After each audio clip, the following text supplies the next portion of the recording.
안녕하세요. 저는 경기도에 살고 있는 60대 여성입니다. 저에게도 귀하고 귀한 아들 한 명이 있는데요. 모든 부모님들의 마음이 그렇듯 내 아들이 몸 건강히 행복하게 살았으면 하는 마음으로 60평생을 살아왔습니다. 그러다 보니 걱정하는 내용들만 달라졌을 뿐이지 매년 아들 걱정을 하면서 살아왔던 것 같아요. 아주 어릴 땐 제발 아프지 말고 건강하게 자라길 바랬고, 청소년 시절엔 부모보다 잘 살길 바라는 마음에 공부를 열심히 해주길 바랬죠. 그러고 다 큰 성인이 되니까 이젠 좋은 짝을 만나 행복한 가정을 꾸렸으면 싶었습니다. 그래서 배우자 기도를 그렇게 했던 것 같아요. 제발 좋은 짝을 만나게 해달라고 말이죠. 또 아들이 언제쯤 결혼한다고 말해줄까 홀로 속을 태웠던 것 같고요. 그런데 제 기도가 부족했던 건지 어째 아들이 만나게 된 여자가 아주 큰 문제가 있었습니다.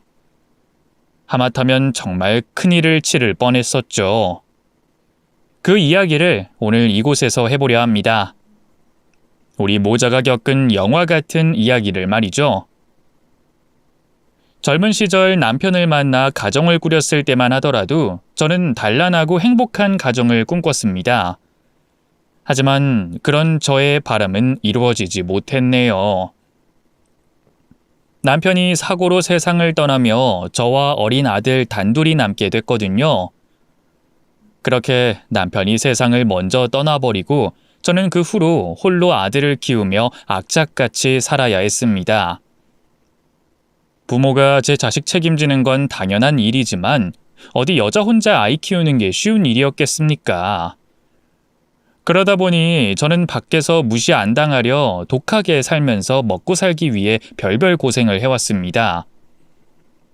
하나뿐인 아들에게 하나라도 더 해주고 싶어 늘 노력하며 살았죠. 몸이 아프고 피곤해도 쉬지 못했고 돈 한 푼이 아쉬워 자존심 구겨가며 속상한 일들도 많았지만 저는 점점 커가는 아들을 보며 행복했어요. 아빠 없이도 바르게 자라주는 아들 덕분에 제가 세상에서 겪는 힘들고 속상한 일을 겨우 잊고 살아갈 수 있었습니다. 별로 넉넉한 사정도 아니라 늘 못해준 것만 마음에 걸리는데도 착실하게 잘 자란 아들은 성인이 된 후로 그동안 고생한 제게 효도를 하겠다며 열심히 살아갔습니다. 한 번도 제 속 썩이는 일 없이 늘 저를 우선으로 생각해주는 착한 아들이었어요. 그런 아들 덕분에 저도 그간의 시름을 잊고 하루하루 행복하게 지내고 있었죠. 아들은 회사 생활도 잘하고 그런 아들 덕에 저도 걱정 없이 지내고 있었지만 결혼할 나이가 다가오는데도 별다른 소식 없이 제 일만 신경 쓰는 아들이 염려되기도 했습니다. 고생한 엄마 호강시켜주겠다고 그러더니 정말로 결혼도 안 하고 평생 어미랑 같이 살 생각인 건지 결혼은커녕 연애한다는 소식도 들리지 않아 애가 탈 수밖에 없었어요. 하지만 그렇다고 괜히 말을 꺼내 잔소리나 부담이 될까 싶어 말도 못하고 그저 아들에게 하루빨리 좋은 인연이 찾아오길 기도할 수밖에 없었죠. 그런 제 바람이 이루어지는 건지 어느 날 아들이 연애한다는 걸 알게 됐습니다. 통 그런 쪽으로 조용하던 아들이 드디어 연애를 한다니 이 기회에 끝까지 잘 만나서 결혼까지 이어지면 좋겠다고 생각했어요. 그래서 저는 엄마 걱정하는 아들이 제게 쏟는 관심을 줄이게 하고 어떻게든 그 아가씨와 잘 될 수 있도록 신경을 썼습니다. 그러자 얼마 뒤 아들이 제게 결혼하고 싶은 여자가 있다며 먼저 운을 띄우더라고요. 엄마, 저 사실은 결혼하고 싶은 여자가 생겼어요. 지금 만나고 있는 사람인데 서로 마음도 잘 통하고 좋은 사람이에요. 엄마도 마음에 들어 하셨으면 좋겠는데 한번 만나보실래요? 엄마는 선우 네 마음에 들면 다 좋지. 네가 좋다는 사람이니 분명 좋은 여자아일 거야. 그래, 그 아가씨는 어떤 아가씨니? 그런데 아들을 통해 듣게 된 아들 여자친구의 사정이 언뜻 듣기에도 평범하진 않더군요. 안타깝게도 아들의 여자친구는 대학교 입학과 동시에 사고로 부모님 두 분 모두를 잃고 그 후로 혼자 외롭게 살았다고 합니다. 하필이면 돌아가신 부모님께서 고아 출신이라 일가 친척 하나 없어 주변에서 그 아이를 도와줄 만한 다른 어른이 없었다고 하더라고요. 그래도 다행히 부모님께서 자수성가로 수십억 대의 부를 이룬 분들이라 물려받은 돈으로 그동안 걱정 없이 지낼 수 있었다고 했습니다. 부모님은 안 계셨지만 명문대 출신에 금전적 여유도 있으니 외롭긴 해도 크게 어렵게 지내지는 않은 것 같더라고요. 그렇게 그 아가씨는 학교를 졸업한 후에는 평범하게 회사를 다니다가 지금은 개인적인 일로 휴직을 하고 쉰다고 전해 듣게 됐죠. 누구는 며느리 될 사람이 고아라고 꺼린다고도 하지만 우리 집 역시 남편을 잃고 편부모 가정으로 보통 집들과 다른 사정이 있다 보니 저는 예비 며느리의 사정이 더 가슴에 와닿을 수밖에 없었어요. 아직 직접 만나보진 못해 어떤 아가씨일지 걱정이 아주 없진 않았지만 다른 건 몰라도 상처가 있는 아가씨에게 집안일로는 문제 삼지 않을 생각이었습니다. 그렇게 아들에게 미리 이야기를 전해 듣게 된 후 저는 아들의 여자친구를 만날 수 있었어요. 첫 만남이다 보니 상견례처럼 거창하게 생각하진 않고 그냥 차나 한잔 하자며 밖에서 가볍게 만나게 됐죠. 그렇게 만나게 된 아들의 여자친구는 참 착하고 싹싹한 예쁜 아가씨였습니다. 일찍이 부모 잃고 마음고생도 많았을 텐데 얼굴에 그늘이나 슬픔 없이 밝아 보이는 모습이 참 마음에 들었어요. 거기다 저희 아들을 많이 좋아해 준다니 참 다행이다 싶었죠. 어머니, 저 선호 씨 정말 좋아해요. 저희 허락해 주신다면 제가 앞으로 어머님이랑 선호 씨에게 정말 잘하겠습니다. 사실 제가 부모님을 일찍 여의어서 그런지 오래전부터 행복한 가정을 꾸리는 게 꿈이었거든요. 선호 씨 같은 좋은 남자 만나서 그 꿈을 이룰 수 있게 돼서 얼마나 다행인가 생각해요. 그래서 결혼하게 되면 집에서 살림하면서 선호 씨 내조를 할까 싶어요. 제가 돌아가신 부모님께 물려받은 재산이 좀 있어서 경제적으로는 어려움도 없고 그래서 가족한테 더 신경 쓰고 싶거든요. 명문대를 나온 게 아깝지도 않은지 회사를 다니지 않고 저희 아들 내조를 하겠다는 예비 며느리의 말에 저는 놀라기도 하고 호강에 겹다고 느껴질 만큼 고맙기도 했습니다. 제가 오래전 저희 남편을 만나면서 꿈꿨던 것처럼 며느리도 그런 행복을 꿈꾸는구나 싶어 그 마음을 누구보다 이해했죠. 그런 예비 며느리의 모습을 직접 보게 되니 더 이상 제가 고민할 만한 일이 없겠다 싶더라고요. 그래서 저는 그 자리에서 결혼을 허락하게 됐습니다. 그리고 둘이서 충분히 잘할 거라고 생각하며 아이들에게 결혼 준비를 전부 맡기고 그 후 아들을 통해 결혼 진행 과정을 듣게 됐죠. 그러다 정식으로 결혼 관련해서 저에게 설명도 하고 예비 며느리로서 집으로 찾아와 인사를 하겠다며 아들과 예비 며느리가 알려왔습니다. 결혼을 주관하는 집안 어른이라곤 저밖에 없어서 이제까지는 크게 신경 쓰지 않았는데 애들 이야기를 듣고 보니 그렇게 하는 게 맞다고 생각이 들었어요. 그래서 애들이 정식으로 인사를 하러 오는 날을 정했죠. 처음엔 처음 보는 사이도 아니고 형식적인 만남이니 크게 신경이 쓰이지 않았어요. 그런데 애들이 집으로 찾아오기로 한 날이 점점 가까워지자 이대로 편히 애들을 맞아서는 안 되겠다고 생각이 드는 겁니다.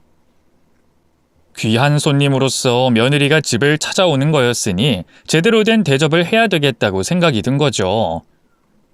그때부터 며느리가 좋아한다는 음식을 아들에게 알아낸 후에 부랴부랴 음식 준비를 하게 됐습니다. 그러다 아주 우연한 기회에 예비 며느리를 밖에서 보게 됐어요.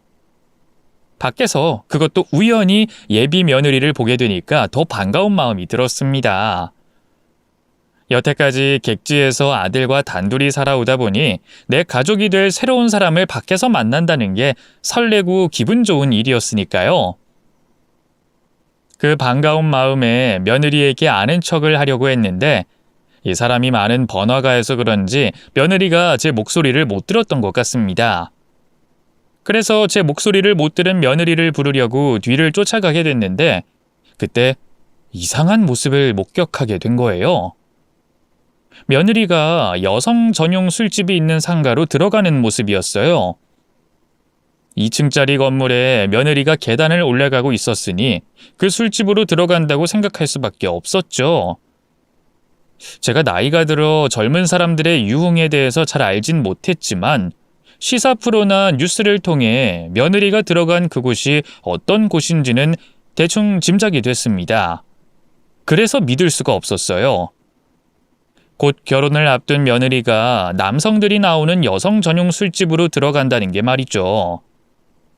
그 충격에 잠시 제자리에 서 있었던 저는 그 술집으로 들어간 사람이 제 며느리가 맞는지 제 두 눈으로 확인해 보고자 했습니다. 제가 며느리와 닮은 사람을 착각했을 수도 있었으니까요.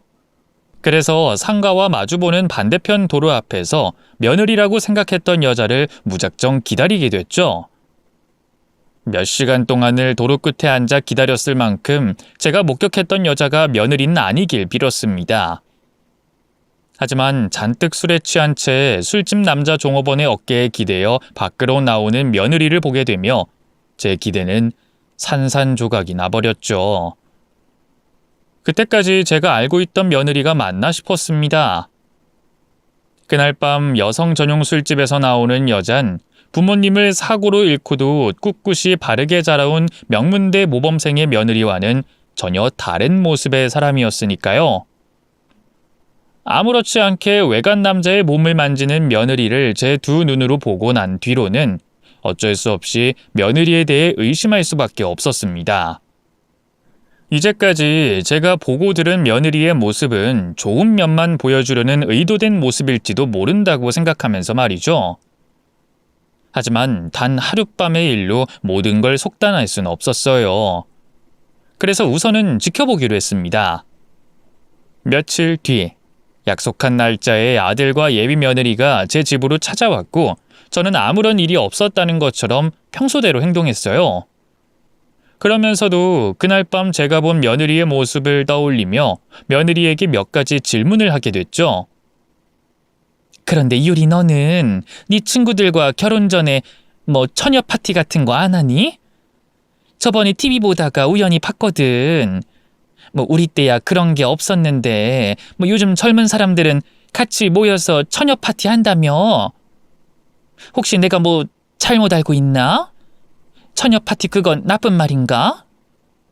나쁜 말은 아니에요. 원래는 결혼하는 친구 있으면 결혼식 하기 전에 친구들끼리 모여서 밤새워 노는 걸 말하는 건데 요즘엔 어감 때문인지 파자마 파티라고 말해요.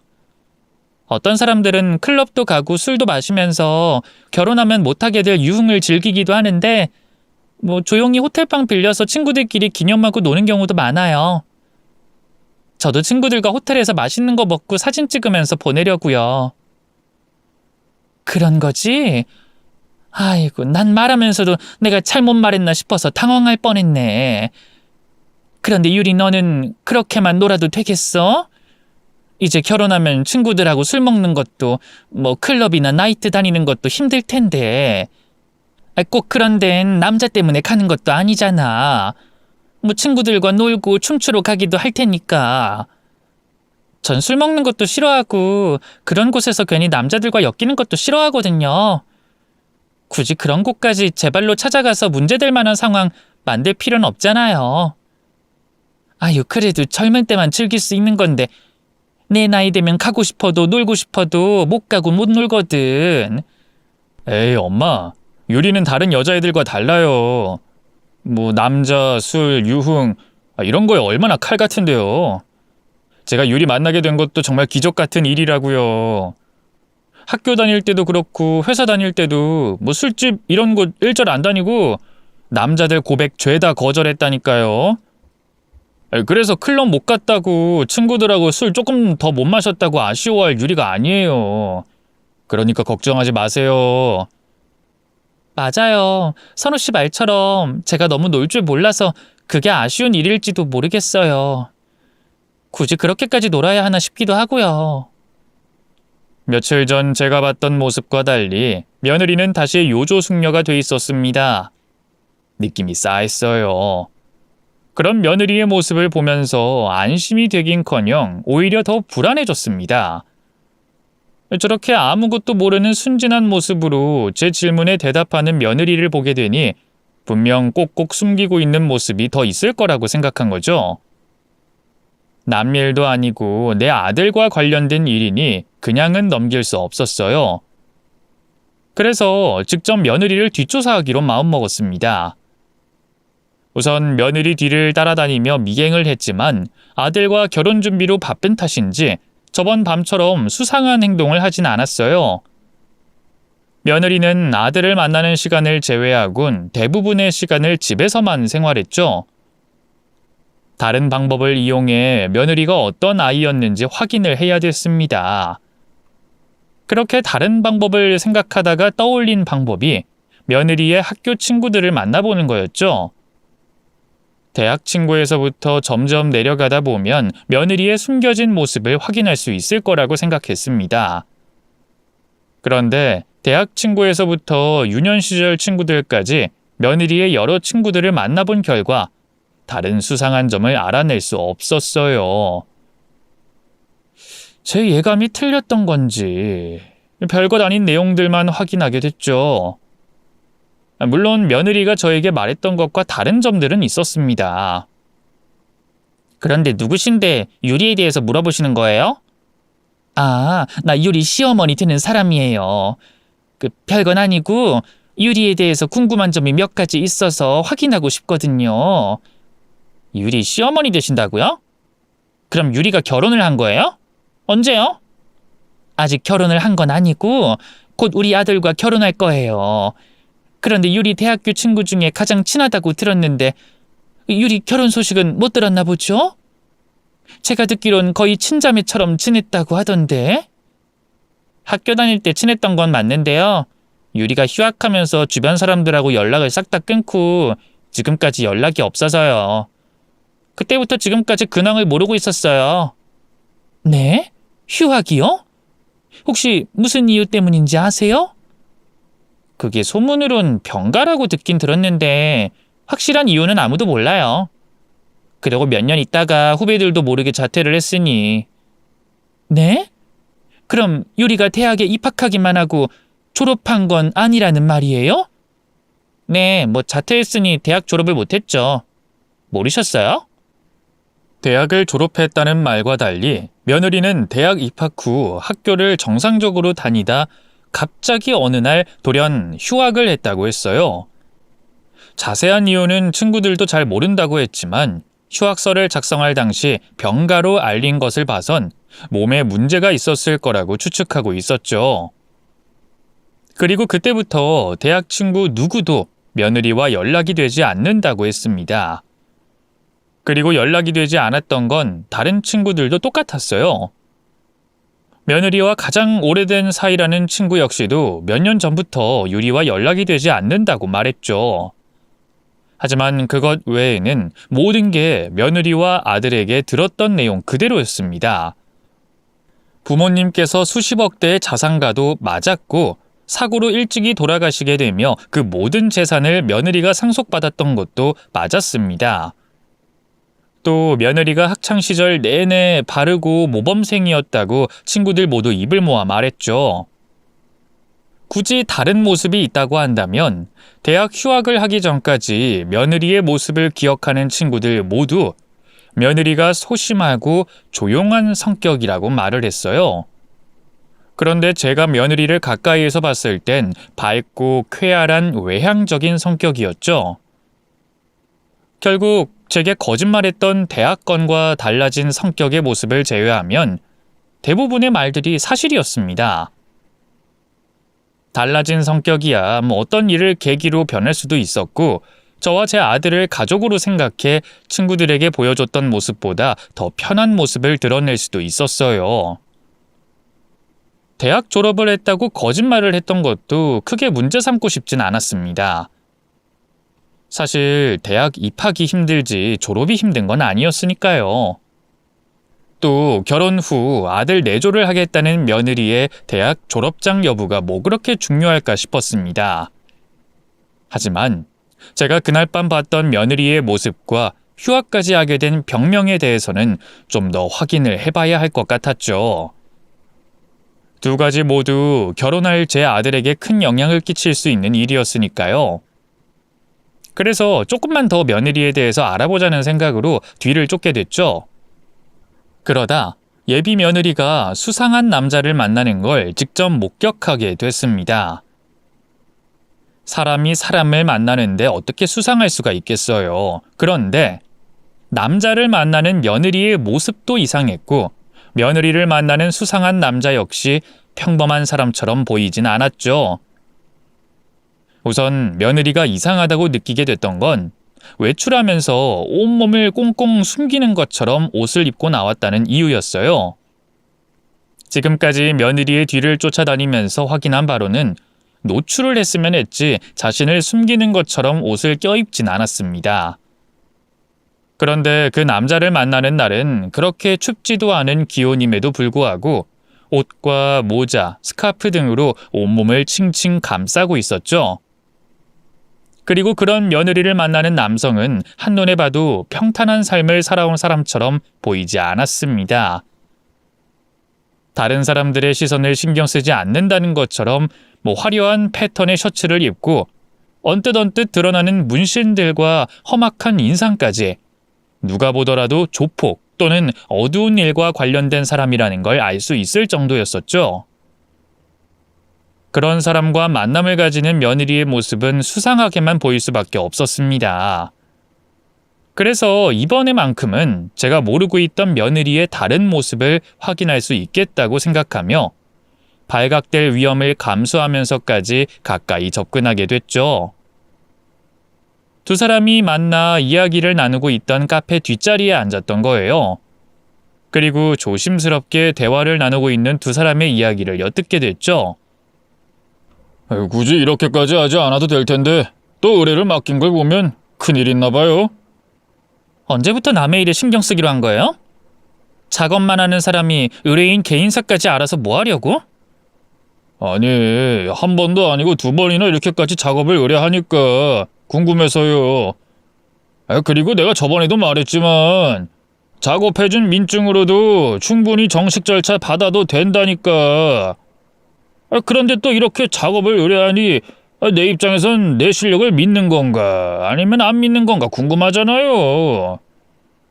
내 실력 믿는다면 이렇게 또 작업을 의뢰할 리가 없고 날 못 믿는다 해도 굳이 또 나한테 연락해서 작업해달라고 할 이유가 없는데. 그래서 무슨 사정이 있는 건가 싶어서요. 믿어요. 믿으니까 또 이렇게 만나서 작업을 의뢰하는 거죠. 그런데 혹시나 있을 문제를 만들고 싶지 않아서요. 이럴 줄 알았으면 처음 의뢰할 때 두 개 다 작업해달라고 요청할 걸 후회하고 있어요. 이 정도면 궁금한 부분은 해결된 거죠? 그럼 이제 작업이나 빨리 끝내주세요. 그러면 작업은 어떻게 할까요? 저번과 같은 내용으로? 아니면 다른 내용? 저번과 똑같게 해주면 됩니다. 잡설이긴 한데 제가 결혼하게 돼서 신혼여행 떠날 때 필요하거든요. 그러니까 꼭 결혼식 전에 끝내주셔야 합니다. 아시겠죠? 늦으면 절대 안 돼요. 우리야 마음만 먹으면 금방이지. 늦어도 3, 4일 내로 끝내줄게요. 그럼 물건이나 건네줘요. 빨리 작업하게. 며느리와 수상한 남자가 나누는 수상한 대화 내용을 엿듣게 되자 이번 일이 무슨 일인지 알게 된다면 며느리의 본래 모습을 확인할 수 있을 거라고 생각했습니다. 그래서 큰 결심을 하고 며느리가 수상한 남자에게 건네주고 있는 봉투를 중간에서 낚아챘죠. 그러다 갑작스러운 움직임에 쓰고 있던 모자가 벗겨지면서 며느리에게 제 정체가 밝혀지게 됐습니다. 뭐야? 당신 누구야? 누군데 남의 물건을 함부로... 어머님? 어머님께서 여긴 왜? 그리고 그건 제 물건인데? 내가 잠깐만 확인하고 돌려주마. 내가 나중에 설명할 테니 날 좀 이해해 주렴. 미안하다, 유리야. 봉투를 가로챈 사람이 저라는 걸 알게 된 며느리는 너무 당황해 순간 사고가 정지된 것처럼 보였습니다. 저는 그때를 놓치지 않고 가로챈 봉투를 가지고 도망치려고 했죠.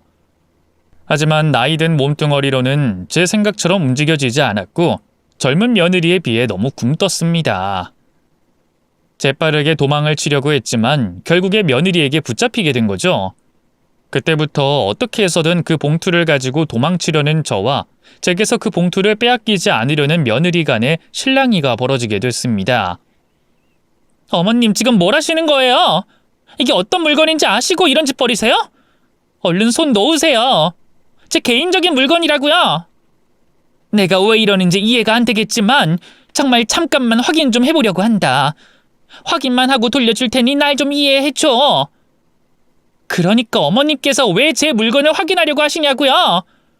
얼른 손 놓으세요. 계속 이렇게 나오시면 저 경찰 부를 거예요. 그때부턴 어머님이든 뭐든 법대로 해결할 거라고요. 얼른 내놓으세요, 얼른.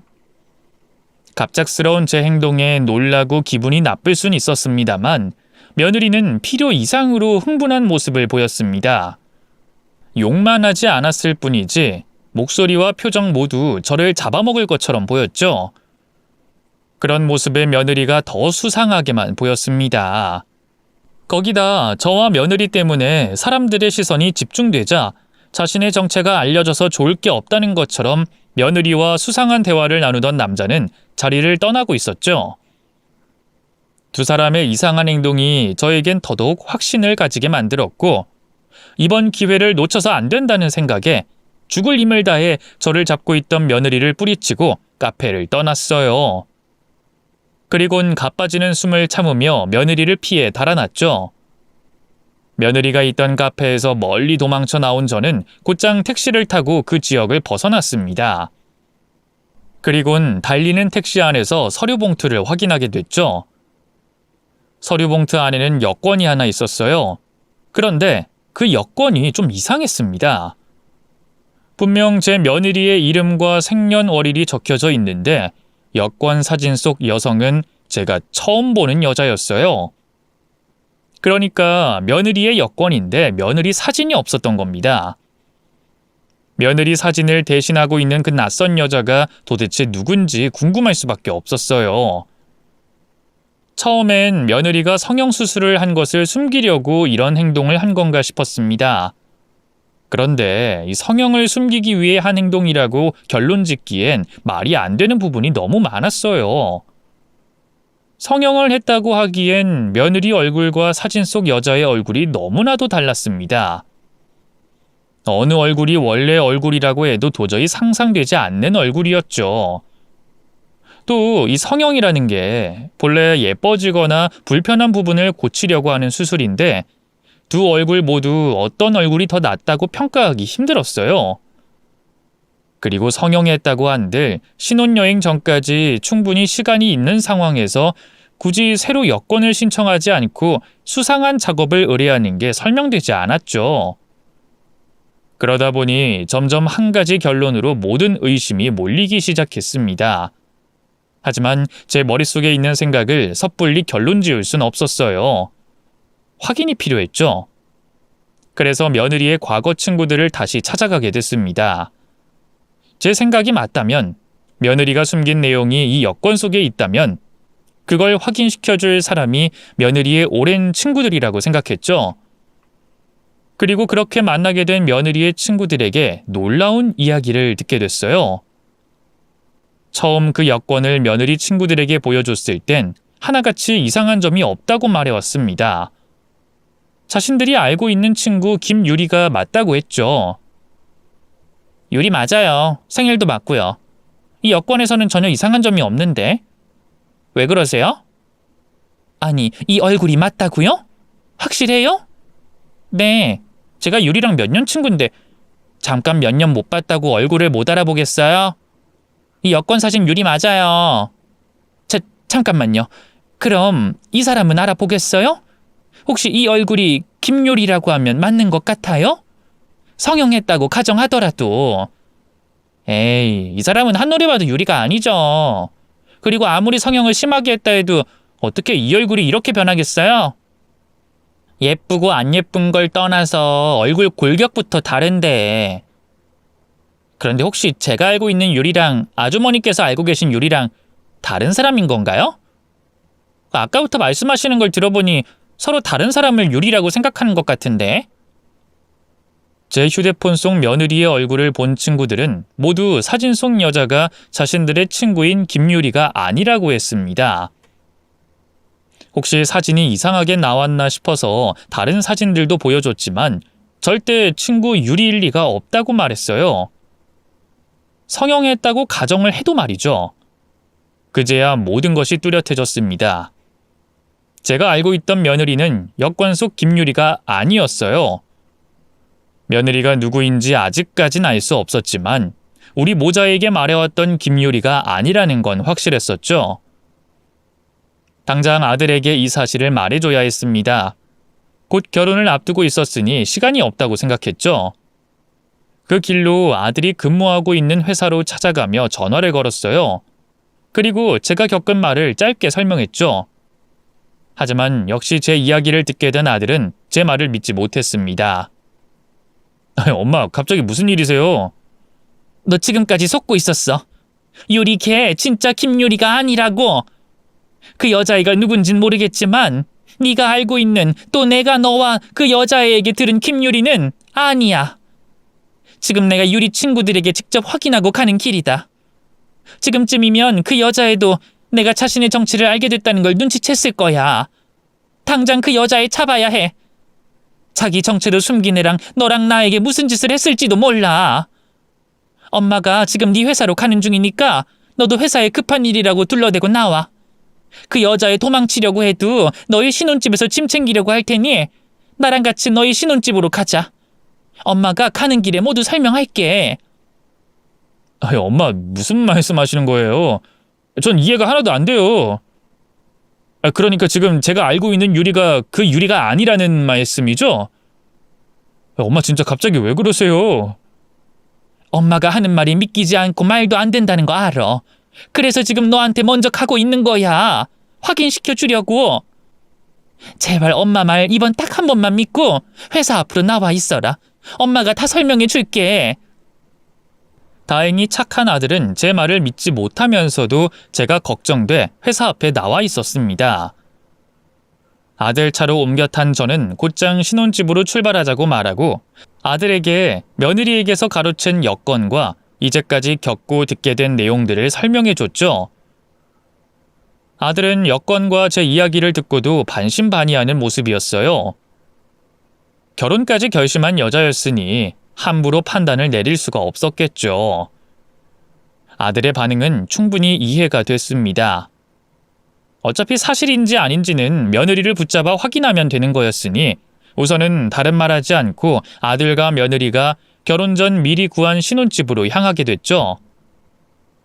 다행히 며느리는 아직 그 집에서 짐을 챙기는 중이었습니다. 저와 아들이 들어오자 흠칫 놀라며 당황한 모습이 역력했어요. 또 저희에게서 도망을 가려고 했습니다. 제가 아무 말도 꺼내지 않은 상황이었는데도 말이죠. 물론 말도 없이 집을 떠나려는 며느리를 아들이 붙잡았습니다. 당신 어디 가려고 이러는 거야? 당신도 갑자기 왜 이래? 놔달라고. 우리 결혼 다시 생각해봐야 되겠어. 이유는 나도 정리해서 나중에 말해줄게. 우선은 놔줘. 제발 좀 놔달라고. 지금 무슨 소리 하는 거야? 갑자기 왜? 제가 왜 이렇게 나올 것 같니? 내가 다 알게 됐으니까 도망치려고 하는 거지. 유리, 너 아니지?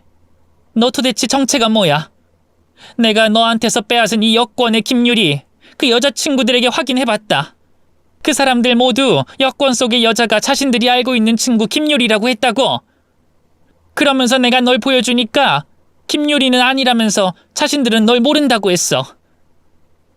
무슨 소리 하는 거예요? 내가 김유리인데 누가 누굴 김유리라고 하는 거예요? 너 모든 게 다 밝혀진 상황인데 끝까지 거짓말 할 거니? 경찰 부르기 전에 솔직히 말해. 너 누구야? 누군데 여권소 김유리를 사칭하는 거야? 무슨 소리예요? 내가 김유리라고요.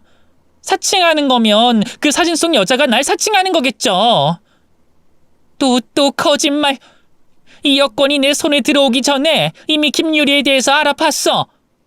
네가 나왔다는 대학, 고등학교, 중학교, 또 초등학교까지 네 친구들, 네 지인들 찾아가서 네가 날 속이는 게 없는지 확인해 봤다고. 왜 그랬냐고? 내가 우연히 널 봤거든. 여성 전용 술집에서 술에 취한 채 남자들 몸을 만지면서 차에 타는 너를. 그 모습이 내가 이제까지 보아오던 너와 많이 달라 보이더구나. 며칠 뒤 집으로 결혼 인사 온 너는 다시 멀쩡해 보였고, 그래서 네 뒤를 알아봤던 거야. 혹시 내가 모르는 모습이 있을까 봐. 그런데 내가 알아본 너는 네가 설명한 것과 크게 다르지 않더구나. 다른 점이라면 대학을 졸업하지 않았고 병가로 휴학을 한 뒤 주변 사람들과 연락을 끊었다는 정도였지. 또 조용하던 성격이 활기차게 변했다는 거고. 그거야 개인적인 일이고 별거 아니라고 생각했어. 또 술집 일은 이해가 되지 않았지만 내가 직접 묻고 확인해서 넘어갈 수 있으면 넘어가고 아니면 선우에게 말하려고 했지. 그러다 조금만 더 네 뒤를 캐내려고 뒤를 쫓다가 보게 된 거야. 그 카페에서 이 여권을 넘기고 있는 너를. 물론 그땐 이렇게까지 큰일이라고 생각지도 못했지만.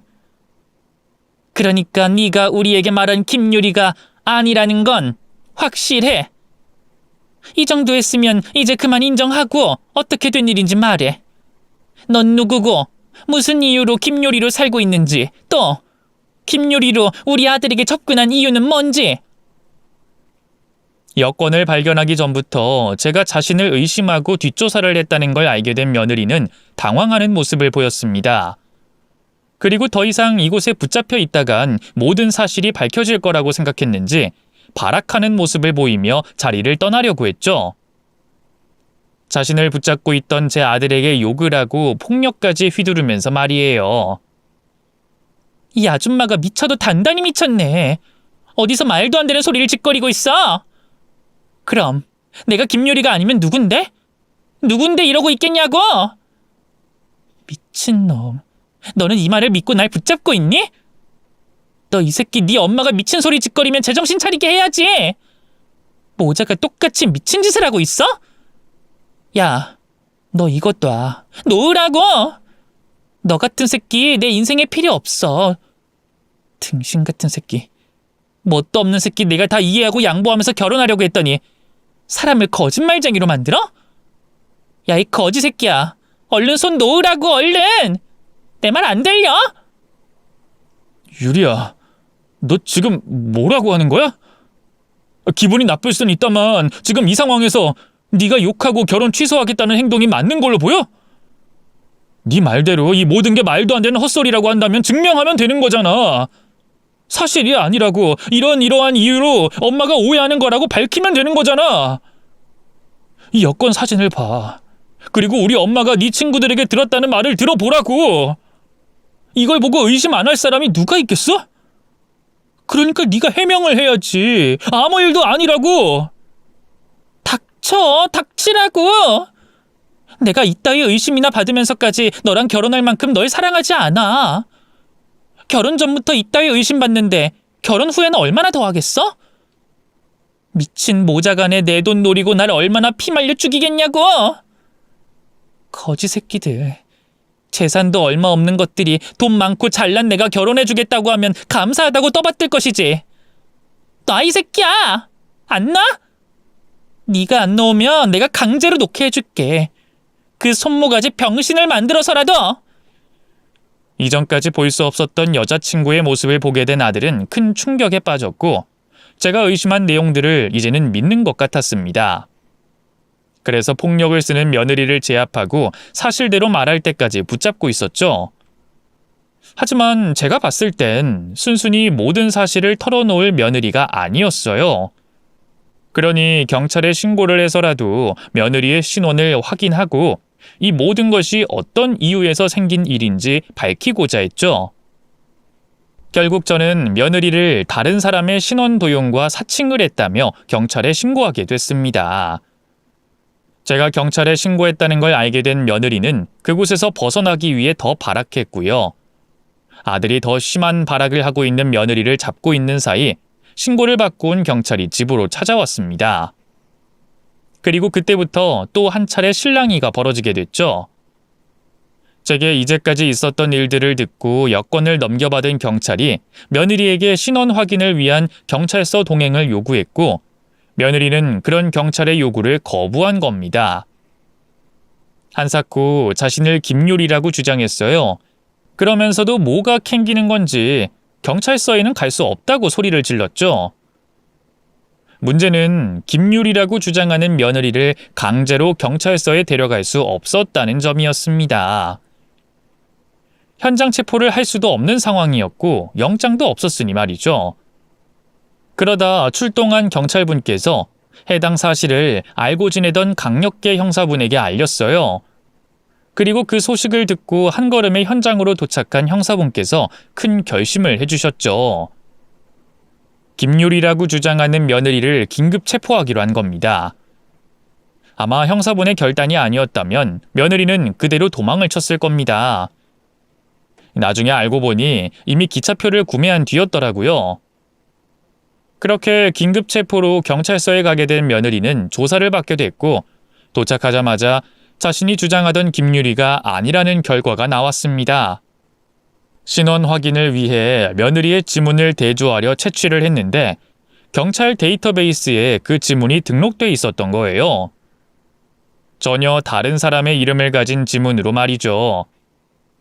그러니까 며느리는 제가 예상한 대로 김유리가 아니었던 겁니다. 그 여자의 진짜 이름은 김미연이었어요. 그리고 경찰 데이터베이스에 기록이 남아있던 전과자였습니다. 참 놀라운 사실이었어요. 다른 사람의 신원으로 살아가려 했던 것과 범죄자였던 사실까지 말이죠. 김미연 그 여자는 아주 어린 시절부터 경찰서를 들락날락한 기록이 남아 있었습니다. 그 버릇은 성인이 돼서도 고쳐지지 않았는지 여러 차례 교도소를 다녀왔다고 들었죠. 그러다 우연히 진짜 김유리 씨를 만나게 된 거예요. 김미연은 보험 사기를 치다 다친 몸을 치료받으러 병원을 찾았고 김유리 씨는 모야모야 병이라는 희귀병을 치료하기 위해 병원을 찾았다고 합니다. 모야모야 병은 뇌혈관이 좁아지는 병인데 그 이유 때문에 김유리 씨가 휴학을 했던 거죠.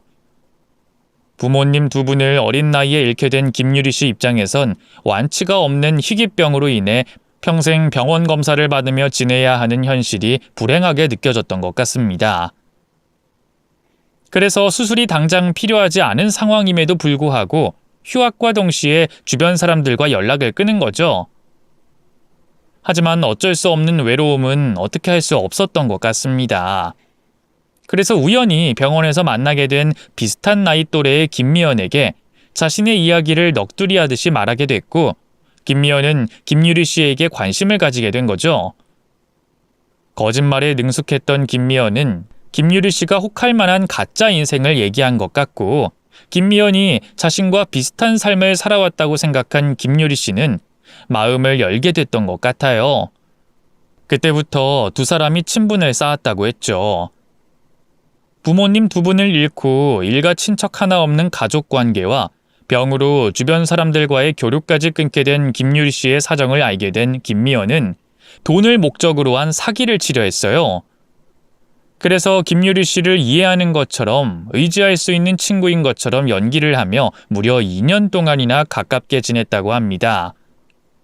하지만 사실은 김유리 씨가 스스로 고립되게 만들었던 거였어요. 김유리 씨가 김미연 자신만 의지하게 만든 거죠. 그러다 김미연도 예상하지 못한 일이 발생한 겁니다. 집에서 뇌출혈로 쓰러져 사망한 것으로 추정되는 김유리 씨를 발견하게 된 거죠. 사망한 김유리 씨를 발견한 김미연은 119 구조대에 신고를 하려고 했답니다. 그런데 그때 머릿속에서 떠오른 생각이 있었다고 했어요. 일가 친척도 없고 주변 사람들과도 단절된 김유리 씨라면 김미연 자신이 그녀가 돼서 살아갈 수 있지 않겠냐는 위험한 생각이었죠. 그래서 신고하려던 휴대폰을 주머니에 넣고 계산을 했다고 합니다. 자신이 김유리 씨로 살아갈 수 있는지 없는지 말이죠. 몇 날 며칠 그 계산을 하던 김미연은 자신이 충분히 김유리 씨로 살아갈 수 있다는 결론에 도달했다고 했어요. 그런 결심을 하게 된 근거에는 지난 2년간 김유리 씨가 이 세상에서 김미연을 가장 신뢰했었기 때문이었습니다. 그래서 김미연이 웬만한 김유리 씨의 정보를 다 알고 있었고 여러 비밀번호도 확보한 상황이었다고 했죠. 김유리 씨를 알고 있는 지인들만 만나지 않으면 됐어요. 그것도 이미 주변 사람들과 단절된 삶을 살고 있던 김유리 씨로 인해 어려운 일이 아니었고요. 그때부터 김미연은 김유리 씨의 인생을 훔쳐서 살게 된 겁니다. 저도 다른 사람의 인생을 훔쳐서 산다는 게 우리나라에서 말이 되는 건가 싶었는데 크게 어려운 일이 아니었던 것 같아요. 물론 신분을 확인해야 하는 경우가 종종 있었지만 그땐 위조한 신분증으로도 충분히 생활할 수 있었다고 했죠. 그리고 애초에 일상생활을 하면서 신분증을 확인할 일이 별로 없었으니 김유리 씨로 살아가는데 문제가 없었던 겁니다. 그렇게 김유리 씨가 가지고 있던 막대한 재산으로 편안하게 백수로 살며 지내고 있던 김미연은 제 아들을 만나게 됐고 연애를 하다가 결혼 생각을 굳혔다고 했어요. 그런데 저는 사실 이 부분이 저 개인적으로 가장 궁금했었던 부분이었습니다. 누군가와 결혼하지 않고도 마음 편히 또 경제적인 걱정 없이 훔친 김유리 씨의 삶으로 살아갈 수 있는데 왜 굳이 결혼을 하려고 했는지 궁금했어요. 결국 저에게 들킨 것처럼 자신이 김유리 씨가 아니라는 사실이 밝혀질 수 있는 위험 부담이 있는데도 말입니다. 결혼 직전까지 여성 전용 술집에 간 걸 보면 제 아들을 엄청나게 사랑하는 것 같지도 않은데 말이죠. 그래서 이 부분을 형사님께 꼭 좀 물어봐 달라고 했더니 의외의 대답을 듣게 됐습니다. 불안했다고 하네요. 이 세상 그 누구도 자신을 김유리라고 말해줄 사람이 없었다는 게 말이죠. 누군가 자신을 김유리라고 온전히 믿어줄 사람이 필요했다고 합니다. 그리고 김유리 씨가 아니라 누군가의 아내로, 누군가의 엄마로 불리길 바랬다고 말했어요. 그러면 훔친 김유리 씨의 이름이 가려져 평생을 김유리 씨로 살아갈 수 있다고 생각했답니다. 아마 그 계획은 가능했을지도 몰라요. 제가 술집에서 나오는 김미연을 보지 못했다면 말이죠. 또 김미연이 사전에 위조된 여권을 만들었거나 위조된 신분증으로 정식 여권을 발급받았다면 제가 목격했던 모습도 거짓말에 능숙한 김미연의 능력으로 위기를 넘겼을 수도 있었습니다. 그때 제가 중간에 탈취한 여권이 위조 여권을 만들기 위해 업자에게 김유리 씨의 진짜 여권을 넘기고 있던 상황이었거든요. 어쩌면 그때가 김미연의 실체를 밝힐 수 있는 마지막 기회였을지도 모릅니다. 지금 다시 생각해도 끔찍해요. 그때 김미연의 뒤를 더 밟지 않았다면, 또 죽기 살기로 달려들던 김미연에게 여권을 빼앗겼다면 김미연을 김유리 씨로 알고 있었을 테니까 말이죠. 그렇게 김미연이 저지른 모든 일들이 경찰 조사로 밝혀지게 됐습니다. 김미연도 이를 모두 인정했고요. 이제 처벌만이 남았었죠. 김미연은 사체 유기와 공문서 위조, 위조 공문서 행사, 또 특수절도와 사기죄로 처벌받게 됐습니다. 그런데 입이 다물어지지 않은 충격적인 범죄에 비해 그 처벌의 수위는 높지 않았습니다. 징역 16년을 받게 됐으니 말이죠. 그것도 김미연이 전과가 있어서 가중의 의미가 있는 처벌이었습니다. 김미연이 김유리 씨를 살해하지 않았다는 게 더 높은 중형을 받지 못한 이유였어요. 물론 김유리 씨가 뇌출혈로 사망했다는 건 김미연의 주장이었습니다만 발견된 김유리 씨의 유해에서 다른 외상이 없는 부분과 앓고 있던 희귀병이 뇌출혈을 일으킬 수 있다는 이유로 그 주장이 받아들여진 거죠.